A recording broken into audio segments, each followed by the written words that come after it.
Walking along the Strand, one of the busiest, noisiest stretches in central London, you don't expect to find anything quiet or old-fashioned, but just off the pavement there's a narrow little lane that most people walk straight past, and if you follow it you suddenly step out of the traffic and into a tiny courtyard that feels completely cut off from the city.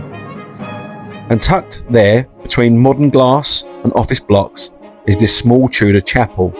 It's the King's Chapel of the Savoy, and when you step inside and into the long calm nave, you're actually standing in the last surviving part of Henry VII's Savoy Hospital, a Tudor charitable foundation built to care for the poor and the sick, a royal peculiar, which just means it answers directly to the monarch rather than the local bishop, and it gives the whole place this slightly unusual, almost tucked away royal feel, like you've stepped into a corner of the city that still quietly belongs to the crown. And there's something about that, the mix of Tudor history and modern city noise outside, that makes the chapel feel even more hidden and special. As you move forward and look up, you see this deep blue ceiling scattered with gold stars and gilded badges, a Victorian reconstruction by Thomas Willimant, echoing the original Tudor design, with heavenly stars and royal emblems that catch the light beautifully, and it's quite possibly the most beautiful and intricate ceiling I've ever seen. And then as you walk down the nave, you notice the stained glass windows telling their own stories, arms of nobles and bishops tied to the Duchy of Lancaster, Victorian panels by Powell and Sons, and Comper with their clean colours, distinctive drawing style.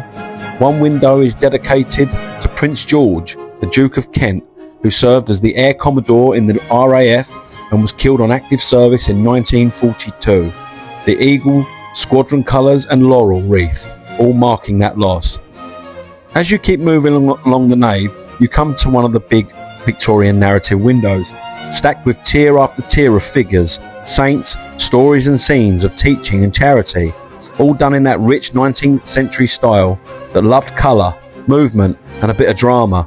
And then you start to see even more of the chapel story in glass. A run of heraldic windows filled with the coats of arms of nobles, bishops and officials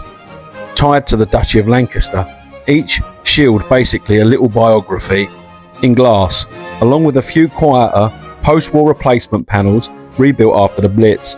their colours just a shade fresher than the older glass around them. And they all culminate with the window dedicated to Queen Elizabeth II for her Jubilee in 2012, which quietly ties 6 centuries of royal history together. And above the altar, this Victorian window that almost seems to just hang there, the deep reds and blues catching whatever light the chapel gives it. Christ and the saints glowing really softly, it gives the whole sanctuary this calm, almost otherworldly feel. When you come up to the altar, you see how the Tudor layout blends with Victorian confidence, the gilded reredos, the carved detail added in the 1800s, giving the sanctuary a quiet sense of ceremony and purpose. And when you stand here for a minute, you start to notice the smaller details, the soft gilding along the edges, the carved foliage patterns that catch the light, the way the Victorian craftsmen tried to echo Tudor shapes without overwhelming them. And the whole altar area has this gentle glow to it, as if the colours and the gold have settled into the space over the centuries, making it feel both cared for and quietly lived in. And just beside it, you notice the early 19th century font, slightly chunky in shape and worn smooth by generations of baptisms connected to the Duchy and the Royal Victorian Order. A reminder that this chapel isn't just about royal ritual, but real families and real moments. And on the wall is a World War II memorial that catches your eye and reminds you that the chapel survived the Blitz when so much around it didn't.